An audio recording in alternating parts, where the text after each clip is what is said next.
അമാവാസിക്ക് അർദ്ധരാത്രിയിൽ ഉഗ്ര പ്രത്യാങ്കിര മന്ത്രം മുഴങ്ങുന്ന ഒരു ഗ്രാമം.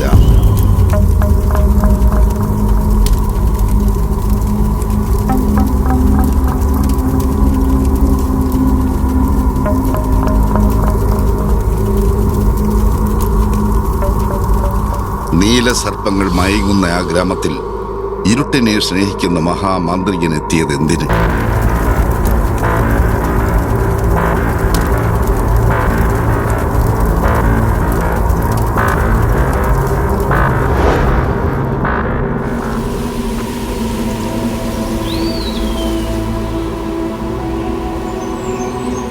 ഇത് കാന്തല്ലൂർ.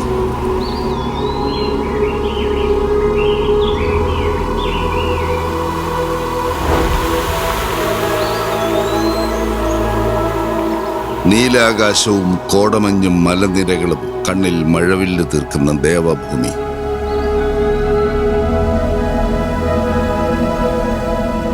കാലങ്ങൾക്ക് മുമ്പ് സമ്പന്നമായ ഒരു സാമ്രാജ്യത്തിൽ നിന്നും ഭിക്ഷാംദേഹിയാകാൻ വിധിക്കപ്പെട്ട ഒരാൾ കാന്തല്ലൂരിന്റെ ഹിമക്കുന്നുകൾ താണ്ടിയെത്തി.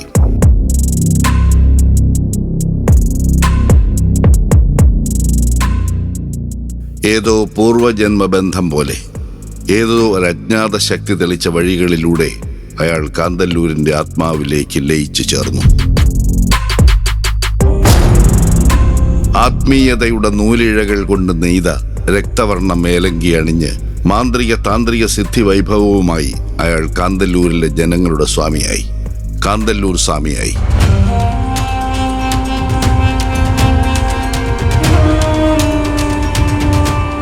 പക്ഷെ ഇദ്ദേഹം കാന്തളൂർ വന്ന പിന്നെയാണ് കുറച്ച് അറിയപ്പെട്ടതും കൂടി എനിക്കറിയാം. ഈ കാന്തളൂർ മാത്രമല്ല, തൊട്ടടുത്ത് മറയൂർ പഞ്ചായത്തിൽ നിന്നുള്ള ആൾക്കാർ ഇവിടെ വന്ന് സ്ഥിരം സന്ദർശകരായിരുന്നു. ഒരിക്കൽ തൂലികത്തുമ്പിൽ നിന്നും അടർന്നു വീണ അക്ഷരങ്ങളുടെ അഭൗമ സൗന്ദര്യം കൊണ്ട് മലയാള നോവൽ സാഹിത്യ ലോകത്തും ചലച്ചിത്ര രംഗത്തും ഖ്യാതി നേടി ആരാധക ലക്ഷങ്ങളുടെ ഹൃദയ കമലങ്ങളിൽ ഇരിപ്പുറപ്പിച്ച സുനിൽ പരമേശ്വരനാണ് ഇന്നത്തെ കാന്തല്ലൂർ സ്വാമി. ഒരു മനുഷ്യൻ കടന്നു പോകുന്ന വഴികൾ, അവൻ്റെ കുടുംബം, അതുവരെയുള്ള അവൻ്റെ ബന്ധങ്ങൾ, അവൻ്റെ കർമ്മങ്ങൾ എല്ലാം പിഴച്ചു. ഇനി അടുത്തത് എന്ത് എന്ന് ചിന്തിച്ച് മറ്റൊരു പാതയിലേക്ക് യാത്ര ചെയ്യുക. ആത്മീയത എന്ന് പറയുന്നത് അഗ്നിയാണ്. അത് ചുട്ട് ചാമ്പലാക്കി കളയും. വളരെ സൂക്ഷിച്ച് കൈകാര്യം ചെയ്യാൻ നടന്നു പോകുന്ന കനലുകളാണ്. കനലുകളിലൂടെ നടന്നുപോയി കനലുകൾ വാരി ഭക്ഷിച്ച് കനലായി തീരുന്നതാണ് ആത്മീയത. ആത്മീയതയിൽ സത്യസന്ധതയില്ലെങ്കിൽ വംശനാശമാണ്.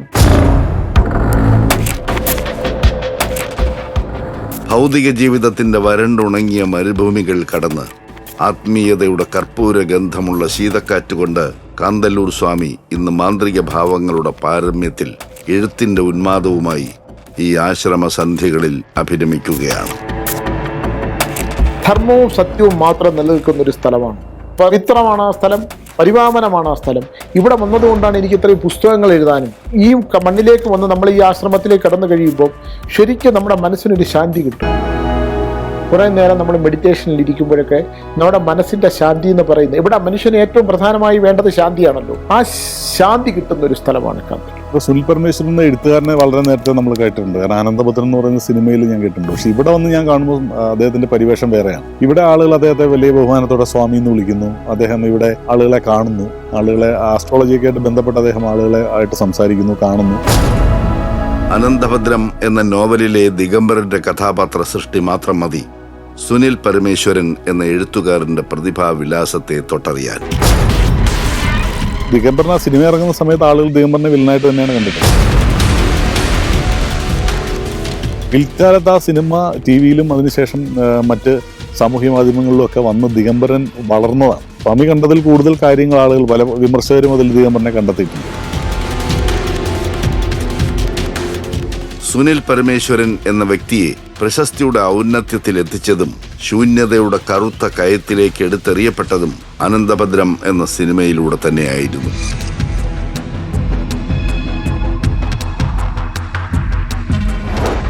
അനന്തഭദ്രം എന്ന് പറയുന്ന സിനിമ എല്ലാ പ്രശസ്തിയും സമ്പത്തും എല്ലാ ഭൗതികമായ അവസ്ഥകളും തന്നതുപോലെ തന്നെ, ഉയരത്തിലെത്തിച്ച പോലെ തന്നെ അത്രയും താഴ്ചത്തിലേക്ക് എന്നെ തള്ളിയിട്ടത് തന്നെയാണ്.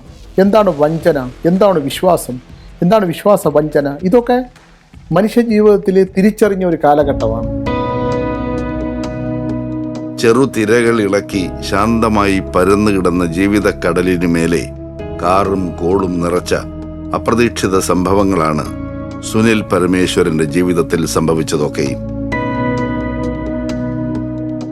ആദ്യ വിവാഹത്തിന്റെ ഒരു വലിയ ദുരന്തമുണ്ട്. കുന്നുകൂടിയ സമ്പത്ത്, കുന്നുകൂടിയ പ്രശസ്തി, അതിൻ്റെ ഒരു അവസ്ഥയിൽ കൈവിട്ടു പോയതാണ്. അതിൽ നമ്മളും ഇൻക്ലൂഡഡ് ആണ് ഏത് കാര്യത്തിലാണെങ്കിലും. അങ്ങനെ അടിത്തറ ബലമില്ലാതെ പോയ ഒരു ജീവിതത്തിൻ്റെ ഭാഗമാണ്.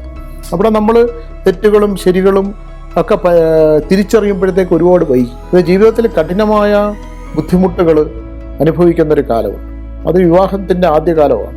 അതിനു മുമ്പും ഈ നമ്മൾക്കിപ്പോൾ സിനിമയോടുള്ള ഒരു താല്പര്യവും എഴുത്തിനോടുള്ള താല്പര്യവും കൊണ്ടൊക്കെ നമ്മൾ ഈ പഠനം നിർത്തി മദ്രാസിലേക്കൊക്കെ പോയി. അപ്പോൾ ആ ലക്ഷ്യത്തിലെത്താനായിട്ടുള്ള ഒരു വഴികളും മുമ്പിൽ തുറന്നു കിട്ടുന്നില്ല. അങ്ങനെ ഒരുപാട് ജോലികൾ ചെയ്തു. അങ്ങനെ പരസ്യ കമ്പനിയിൽ ജോയിൻ ചെയ്തിട്ട് കോപ്പി റൈറ്ററായിട്ടും ബിസിനസ് എക്സിക്യൂട്ടീവായിട്ടും പിന്നെ ബ്രാഞ്ച് മാനേജറായിട്ടും ഒക്കെ നിന്നപ്പോഴും ഉള്ളിൽ മനസ്സിൽ സിനിമ എന്ന് പറയുന്ന ഒരു വലിയ സങ്കല്പം എൻ്റെ കൂടെയുണ്ട്. എൻ്റെ ജീവിതത്തിൻ്റെ ഉയർച്ചയുടെ ഘട്ടം തുടങ്ങുന്നത് ബാലേന്ദ്ര മേനോൻ്റെ ഒപ്പം നിന്ന ഒരു കാലഘട്ടത്തിലാണ് എനിക്ക് സിനിമയിലേക്കുള്ള ഒരു എൻട്രി കിട്ടുന്നത്. അദ്ദേഹത്തിൻ്റെ ഈ വളരെ വിചിത്രമായ ജീവിതാനുഭവങ്ങൾ, ഒരു സാധാരണ മനുഷ്യൻ തകർന്നു പോകാവുന്ന എല്ലാ ജീവിത സാഹചര്യങ്ങളിൽ പെട്ടുപോയിട്ടും അവിടെ നിന്നൊക്കെ വീണ്ടും എഴുന്നേറ്റ് വരുന്ന ഒരു വളരെ അത്ഭുതം, മറ്റുള്ളവർക്ക് അത്ഭുതം തോന്നുന്ന രീതിയിലാണ് അദ്ദേഹം എഴുന്നേറ്റ് വരുന്നത്. ഒരു തീരെ തറ പോയിട്ട് പിന്നെ നമ്മൾ കാണുമ്പോൾ ആകാശത്തെത്തിയിരിക്കും.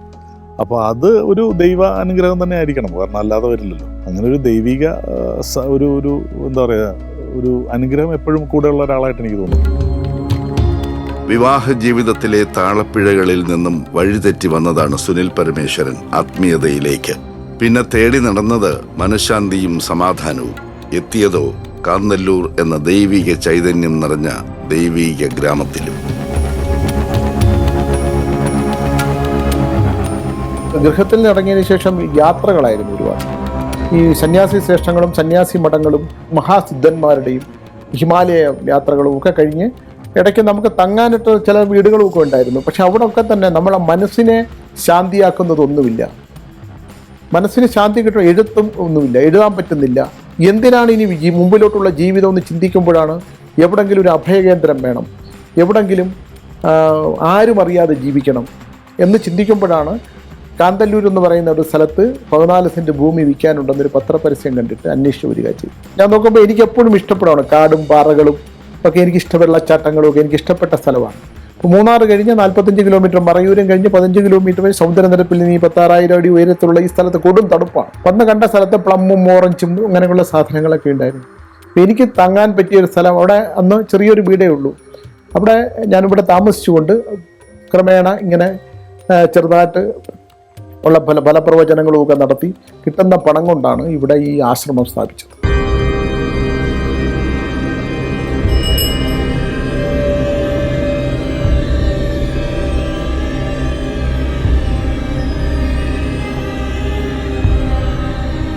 കാന്ത എന്ന ശ്രീരാമനും സീതയും വളരെ കാലം താമസിച്ച ഗുഹയുണ്ട്. അങ്ങനെ സീത കാന്ത എന്ത് നല്ലൂര് എന്ന് പറഞ്ഞതാണ് കാന്തല്ലൂര്. ദൈവിക ഭൂമിയാണ്, അത് സംശയമൊന്നുമില്ല കാര്യത്തിന്. അത് ഇവിടെ ധർമ്മവും സത്യവും ധർമ്മവും മാത്രമേ നിലനിൽക്കുള്ളൂ. അധർമ്മം കാണിക്കുന്ന എല്ലാവരും ഈ മണ്ണിൽ തന്നെ നശിക്കും. അതിന് ഒരുപാട് ഉദാഹരണങ്ങളുണ്ട്.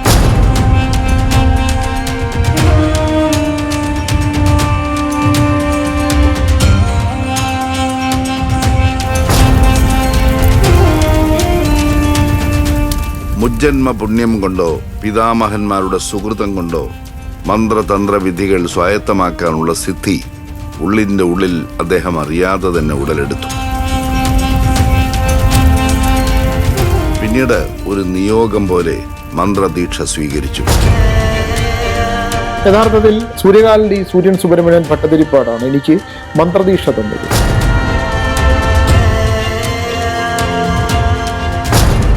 ചാമുണ്ടേശ്വരി മന്ത്രദീക്ഷ, അതുകൊണ്ട് ഞാൻ കരിക്കാം ക്ഷേത്രമായിട്ട് എനിക്ക് ബന്ധമുണ്ട്. എനിക്ക് രാശി വെച്ചപ്പോൾ അതാണെന്ന് പറഞ്ഞു, എനിക്ക് മന്ത്രദീക്ഷ തന്നു. പക്ഷേ ക്രമേണ എനിക്ക് മന്ത്രദീക്ഷ അവിടെ മുഴുവൻ ഒരുപാട് വവ്വാലുകളും ഭയങ്കര മഴയൊക്കെ പെയ്തു. വേറൊരു അന്തരീക്ഷം തന്നെ ഉണ്ടായി. അനന്തഭദ്രത്തിന് ശേഷം അതിഗംഭീര മാന്ത്രിക കഥാപാത്ര സൃഷ്ടിയിലൂടെ സുനിൽ പരമേശ്വരൻ അനേകം മാന്ത്രിക നോവലുകൾ എഴുതി. എല്ലാം ഒന്നിനൊന്ന് മികച്ചവ. വെറും 10ാം തരം വിദ്യാഭ്യാസമുള്ള സുനിൽ പരമേശ്വരൻ ജ്വലിക്കുന്ന വാക്കുകളും ശക്തിമന്ത്രങ്ങളും കൊണ്ട് വായനക്കാരുടെ മനസ്സിൽ ആരാധന ഉണർത്തുന്ന ഒരു മന്ത്രവാദം തന്നെ നടത്തി.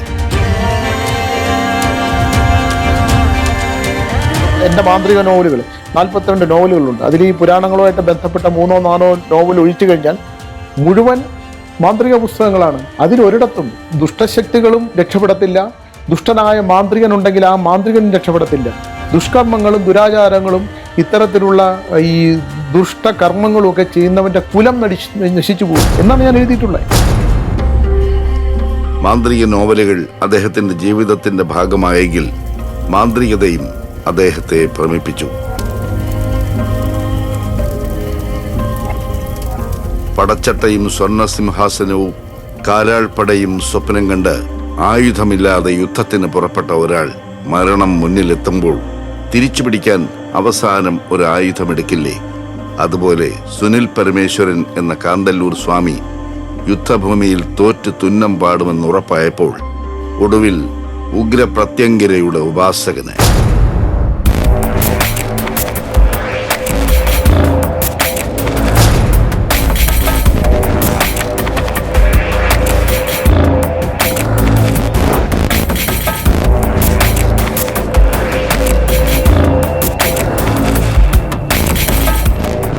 അവിടെ ഞാൻ പ്രതിഷ്ഠിച്ചിരിക്കുന്ന ഉഗ്രമൂർത്തിയായ ഉഗ്രപ്രത്യങ്കര ദേവിയെ ഞാൻ ഹിമാലയത്തിൽ വെച്ച് ദർശനം കിട്ടുമ്പോൾ എനിക്കറിഞ്ഞുകൂടെ ഇത് എന്താണെന്ന്.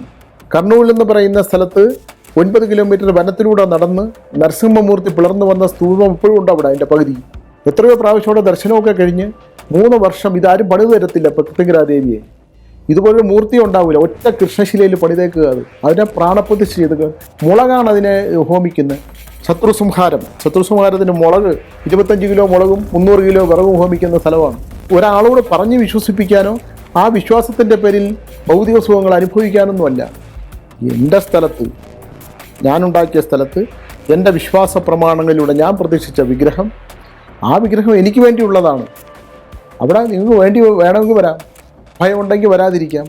എന്തിനു ഭയപ്പെടേണ്ട കാര്യം? നമ്മളാൽ സൃഷ്ടിക്കപ്പെട്ട ഒരു വിഗ്രഹം, നമ്മുടെ പ്രാണൻ കൊടുത്തിരിക്കുന്ന വിഗ്രഹം, ആ വിഗ്രഹത്തിനോട് നമുക്ക് സംസാരിക്കാം.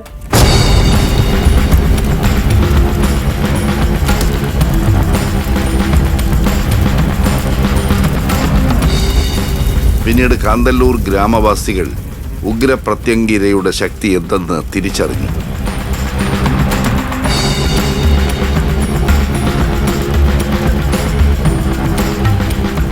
ഉഗ്രപ്രത്യങ്കര ദേവി എന്താണെന്ന് എന്നോട് പലരും ചോദിച്ചിട്ടുണ്ട്. ഈ ഉഗ്രപ്രത്യങ്കര ഹോമം ആരും ചെയ്യില്ല, 8 മുളകെ ഹോമിക്കും. ദേവിയുടെ മുഖത്ത് മുളക് തേക്കുക എന്ന് പറഞ്ഞാൽ മനുഷ്യന്റെ നീറ്റലുകൾ, മനുഷ്യന്റെ വേദനകൾ ദേവി സ്വയം എടുക്കുന്നു എന്നാണ് സങ്കല്പം. ഈ ദേശത്തുള്ള ജനങ്ങളുടെ ദുഃഖങ്ങളും ദുരിതങ്ങളും അവൻ്റെ നീറ്റലുകളും ഒക്കെ ദേവി സ്വയം ആവാഹിക്കുന്നു എന്നാണ് സങ്കല്പം. എൻ്റെ ആശ്രമത്തിന് മുമ്പിൽ ബോർഡ് വെച്ചിട്ടുണ്ട്, ആഭിചാരം ചെയ്യുന്നവരോ ദുർമന്ത്രവാരം ചെയ്തോ അകത്ത് പ്രവേശിക്കരുത് എന്ന് ബോർഡ് വെച്ചിട്ടാണ് അകത്തിരിക്കുന്നത്. അപ്പൊ ദുഷ്ടശക്തികളെ സംഹരിക്കാനുള്ള ഉഗ്രമൂർത്തിയാണ് ഉഗ്രപ്രത്യങ്കര. കഥകളായും കഥാപാത്രങ്ങളായും ഉഗ്രപ്രത്യങ്കിരയുടെ അനുഗ്രഹ വർഷം കാന്തല്ലൂർ സ്വാമിക്ക് മുന്നിൽ പെയ്ത് നിറഞ്ഞു.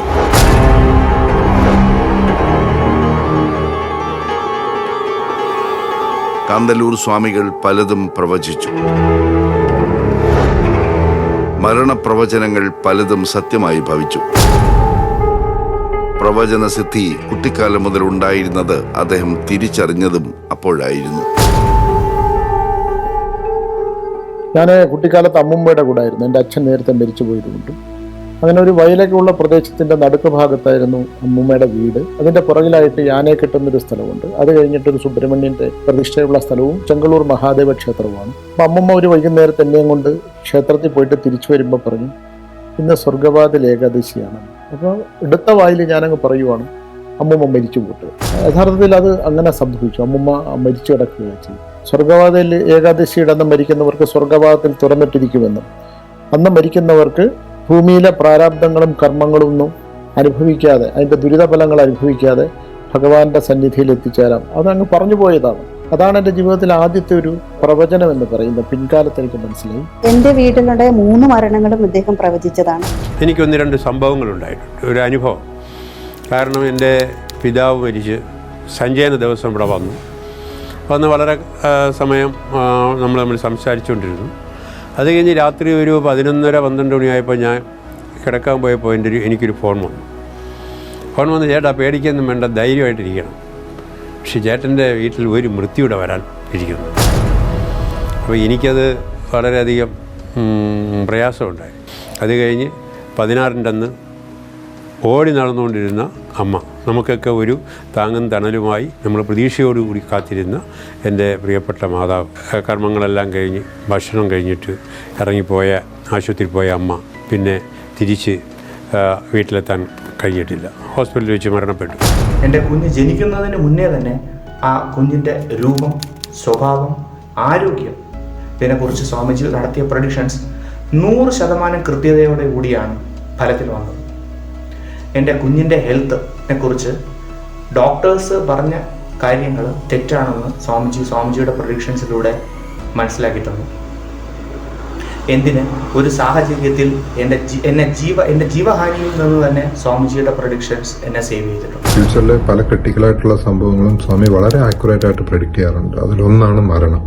ഞാൻ സ്വാമി മരണം പ്രെഡിക്റ്റ് ചെയ്യുന്ന കേട്ടിട്ടുണ്ടെങ്കിൽ കൂടി അതിൽ 2 പേരുടെ മരണം കൃത്യമായി പ്രെഡിക്റ്റ് ചെയ്യുകയും അത് സംഭവിക്കുകയും ചെയ്യുന്നത് കാണാൻ സാക്ഷിയായ ഒരു വ്യക്തിയാണ് ഞാൻ.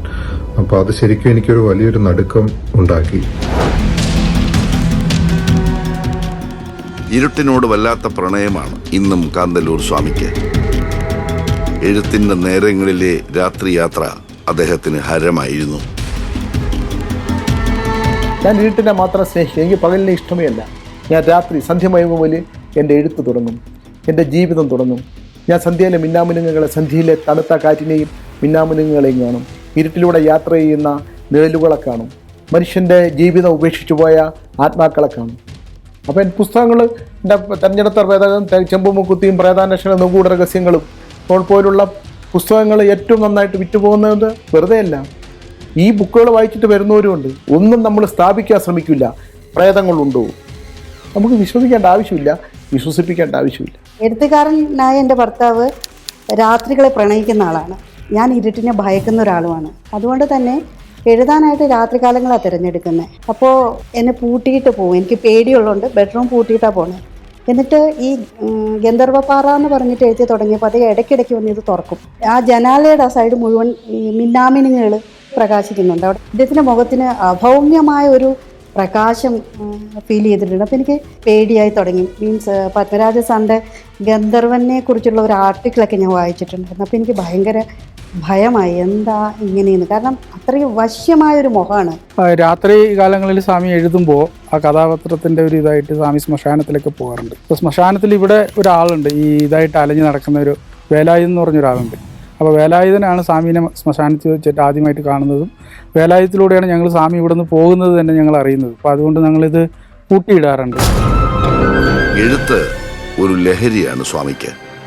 ആ ലഹരിയിലേക്ക് ആഴ്ന്നിറങ്ങുമ്പോൾ പലപ്പോഴും അദൃശ്യമായ എന്തോ ഒന്ന് അദ്ദേഹത്തെ നിയന്ത്രിക്കാറുണ്ട്. എഴുതി ഫലിപ്പിച്ച പല കഥാപാത്രങ്ങളും അങ്ങനെ തന്നെ പിറന്നു വീണവയാണ്.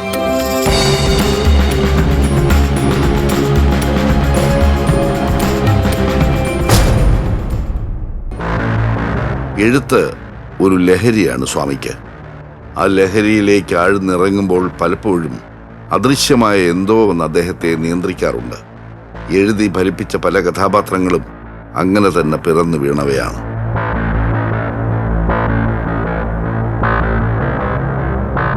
നോവലുകൾ എഴുതുമ്പോൾ അതാരോ എന്നെ പറഞ്ഞു തരികയോ ആരോ എൻ്റെ ബോധത്തിലേക്ക് കടന്നു കയറി ഞാൻ എഴുതിക്കൊണ്ടേയിരിക്കും. സംസാരിക്കുന്ന സമയത്ത് അദ്ദേഹത്തിന് വളരെ നോർമലായിട്ടിരിക്കും. അങ്ങനെയുള്ള ഒരാളാണോ ഇതൊക്കെ എഴുതുന്നത് നമുക്ക് പെട്ടെന്ന് തോന്നും. എഴുതുന്ന സമയത്ത് സ്വാമി ആരുമായിട്ടും ബന്ധപ്പെടില്ല. പുള്ളി എഴുതുന്ന സമയത്ത് മാറിയിരുന്ന് എഴുത്തുള്ളൂ. അത് കഴിഞ്ഞ് എഴുത്ത് കഴിഞ്ഞ് വന്നിട്ട് നമ്മളോട് വളരെ നോർമലായിട്ട് ഇടപെടും. അധർമ്മഭാരതം എന്ന് പറയുന്ന പുസ്തകം അദ്ദേഹം വെറും 7 ദിവസം കൊണ്ടാണ് എഴുതിയത്. എനിക്കത് വലിയൊരു അത്ഭുതമായിരുന്നു. കാരണം 7 ദിവസം കൊണ്ട് ഒരാൾക്ക് എങ്ങനെ ഇത് എഴുതാൻ പറ്റും?